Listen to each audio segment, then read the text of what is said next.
Olá pessoal, hoje nós vamos fazer um breakdown no vídeo dos passadiços de Cistelo. Por isso, se ainda não viste, clica aqui em cima ou no link aí na descrição e aproveita porque o vídeo ficou bastante interessante. Mas por isso, sem mais demoras, bora mas é para este breakdown.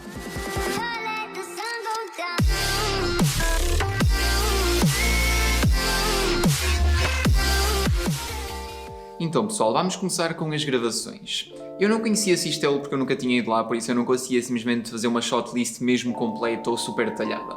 Por isso o que eu acabei por fazer foi escolher, ou pelo menos definir, 3 shots que eu sabia que eu tinha que ter gravados. O primeiro era para ter um shot geral do sítio que eu estava a gravar, ou seja, uma paisagem de Cistelo. Depois o segundo shot era para ter a certeza que eu realmente gravava, por exemplo, uma placa ou um sinal que dissesse os trilhos para o qual, ou no qual eu iria então passear.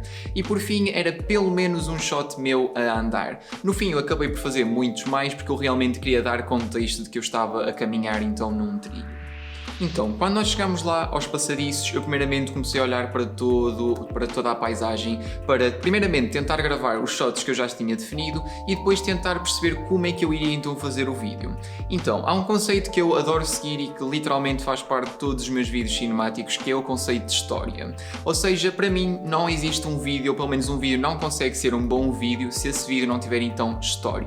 E como é que nós temos uma história? Nós temos uma história através de uma sequência de eventos. E por isso, neste caso, a sequência de eventos era eu a chegar a mostrar então a paisagem, a passear um bocadinho, depois de passear um bocadinho aparecia então o sinal dos trilhos, que era exatamente o sítio onde os trilhos começava. A partir daí tínhamos alguns shots dos trilhos e por fim terminava com um shot fora desse lugar para dar então a ideia de que eu realmente tinha abandonado o sítio. Lá pelo meio acabei por encontrar bastantes shots interessantes, como por exemplo uma lagartixa ou talvez um sardão bem honestamente não sei, mas vamos-lhe chamar uma lagartixa, que foi um momento mesmo muito interessante e que me deixou, lá está, bastante curioso para conseguir gravar.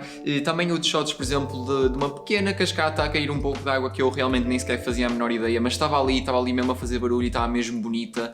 E como é óbvio, isto são shots que vão aparecendo e que vocês vão decidindo no momento e que acabam por encaixar mesmo muito bem na vossa narrativa. Por isso, depois de terminado, eu fui para casa e passei as seguintes 3 ou 4 horas apenas a editar e é esta parte ou esta fase que nós agora vamos falar, que é a fase da edição. Mas para isso nós vamos ali para o computador para vos mostrar então tudo o que eu fiz para editar este grande vídeo, por isso bora lá. Então pessoal, quando eu chego a casa o que eu faço, a primeira coisa que eu faço é sempre criar uma pasta dedicada ao projeto. Neste caso o projeto é o dos passadiços de Cistelo, como vocês podem ver aqui em cima. Depois disso eu criei apenas uma pasta dedicada aos clipes e aos vlogs. Neste caso eu apenas tinha uma parte em que eu falava para a câmara, por isso eu acabei por pôr tudo dentro da mesma pasta. Por fim criei também uma pasta para as músicas e os sons e finalmente criei então o ficheiro de Premiere. Inicialmente eu trouxe então estas duas pastas para aqui, como podem ver temos os clipes e as músicas e os sons. Depois comecei as músicas e sons, este cheio mesmo à agricultura, as músicas e sons. Depois de fazer isso eu comecei então por adicionar os clipes. Esta parte eu chamo Rough Cut, ou toda a gente na área chama Rough Cut, que é quando vocês apenas adicionam clipe por clipe, sem se preocuparem com edições, sem se preocuparem assim muito com transições. E como vocês podem ver, nós tínhamos então os clipes colocados um a seguir ao outro. Depois disso, eu comecei a tratar da parte das transições. Neste caso, não havia muita transição a fazer, a não ser em termos de som, em que eu meto sempre o som do clipe seguinte um bocadinho antes, e neste caso, fazer, como é que se chama, overlap ao clipe anterior.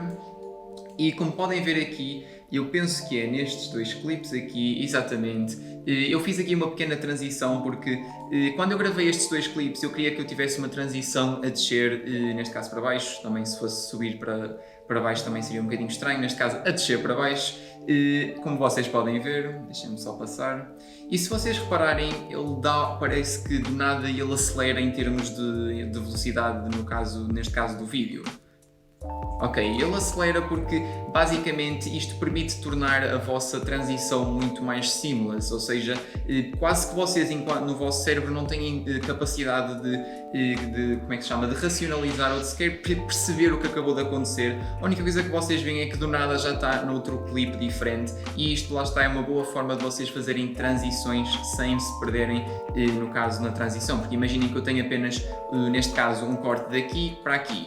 Seria um bocadinho estranho porque neste caso nós temos um tronco com muita luz e do nada temos uma pequena florzinha com quase sem luz nenhuma, por isso seria bastante estranho, daí eu ter feito então esta transição com bastante velocidade. E penso que foi a única transição assim diferente que eu fiz, certo? Depois disso, o que eu gosto sempre de fazer, para já começar a ter um certo feeling do que neste caso do vídeo, é adicionar as black bars. Como vocês podem ver, quando adicionam as black bars, vocês têm toda uma diferença em termos de cinemáticos. E por fim também comecei a adicionar estabilizadores de vídeo. Aqui nós tínhamos sem estabilizador. Como vocês podem ver, treme um bocadinho e quando eu adiciono o estabilizador ele praticamente não mexe. Depois de adicionar então as black bars e adicionar também os estabilizadores nos diferentes clipes que eu queria, eu comecei a tratar da parte da cor.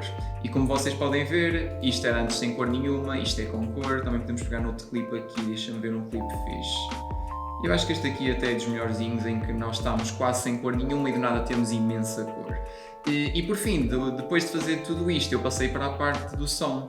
Inicialmente o que eu fiz foi basicamente tentar tratar destes dois sons em que estavam com muito ruído de fundo, porque eu esqueci-me de colocar o micro em cima da câmara, como me acontece imensas vezes, por isso eu tive de tentar resolver isto.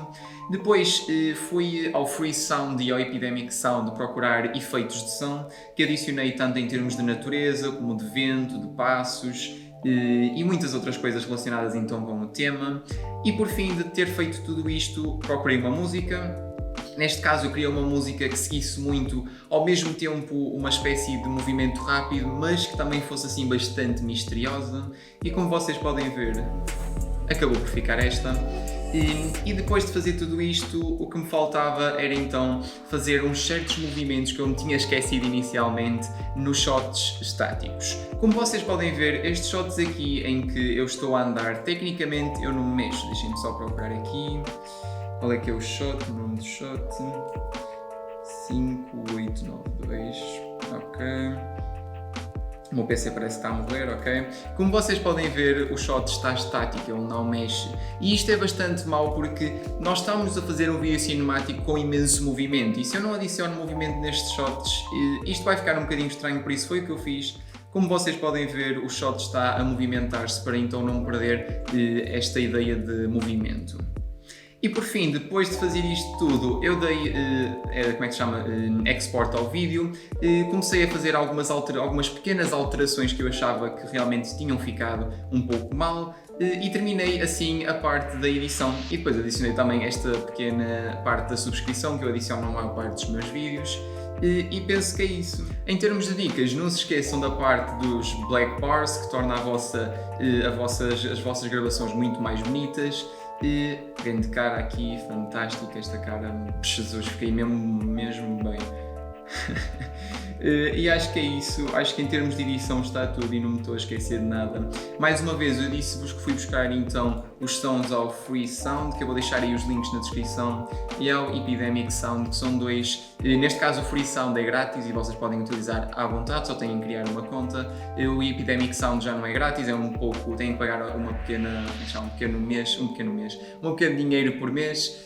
Mas também esqueçam, é de longe dos melhores que existe, vale mesmo a pena, mas no geral, caso não queiram então pagar nenhum dinheiro, honestamente aconselho-vos a utilizar o Free Sound, que é mesmo muito bom. E acho que é isso, terminou assim a edição. Falta-me falar-vos de basicamente dois problemas que eu sinto que eu cometi, ou pelo menos dois erros que eu sinto que eu cometi ao fazer este vídeo e que me vão ajudar bastante em termos de introspeção e que vos podem ajudar a vocês para que no futuro não cometam então os mesmos erros que eu. Bora lá! Então pessoal, o primeiro problema está relacionado com não gravar shots suficientes. Ou seja, como vocês provavelmente repararam, o vídeo ficou um bocadinho mais pequeno do que se calhar estavam à espera. Eu próprio achei isso, e isso aconteceu por várias razões, mas mais pelo facto de que, primeiramente, aquele passadiço ou aquele trilho era bastante pequeno. Foi para aí 2 km, nós fizemos aquilo no estante, por isso foi mesmo algo que não tinha assim muito para gravar. E por isso eu sentia que quanto mais eu gravasse, mais os shots se iam tornar repetitivos. E por isso eu tentei sempre gravar coisas diferentes em cada shot que eu ia então tirando com a câmera. câmara. O problema é que eu estava tão focado em impedir então esta repetitividade que acabei por perder se calhar muitos shots que eu poderia ter adicionado ao meu vídeo. E por isso, qual é que é o meu conselho para mim e para qualquer pessoa que esteja a fazer vídeos cinemáticos ou qualquer tipo de vídeo que seja, que é gravem sempre a mais, mesmo que achem que não vale a pena. Por exemplo, eu podia ter gravado muitos mais shots dentro do trilho, mas eu achava naquele momento que não valia a pena porque iam ser repetitivos, mas iria valer a pena e teria-me provavelmente tornado este vídeo ainda mais interessante. Por isso foi um erro que eu cometi, que de certeza que não vou voltar a cometer, mas que também vos pode ajudar bastante a vocês. O segundo problema prende-se com questões um pouco mais técnicas, nomeadamente a focagem.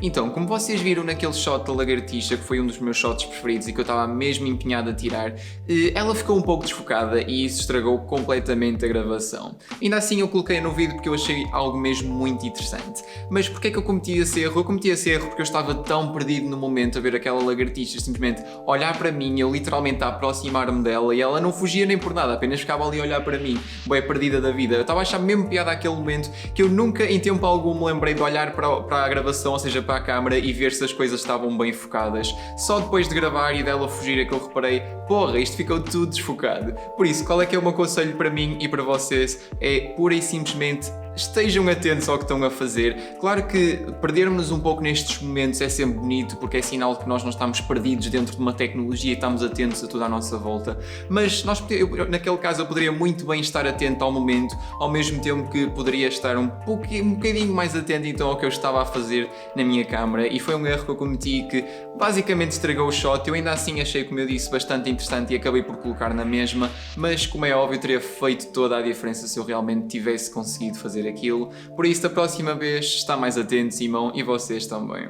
E é esse o vídeo, pessoal, espero que tenham gostado. Como viram, eu voltei a fazer todo um novo setup. Eu já percebi que basicamente a minha ideia, pelo menos o que eu estou agora a definir nos últimos tempos, é que eu vou ter um setup completamente diferente em cada vídeo, porque eu divirto-me a fazer isto, a arranjar sítios novos, a tentar pôr luzes diferentes em sítios diferentes.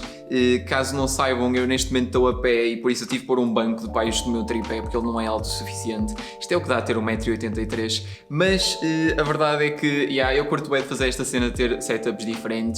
E é esse o vídeo, espero que tenham gostado, espero que tenham aprendido alguma coisa em relação a isto.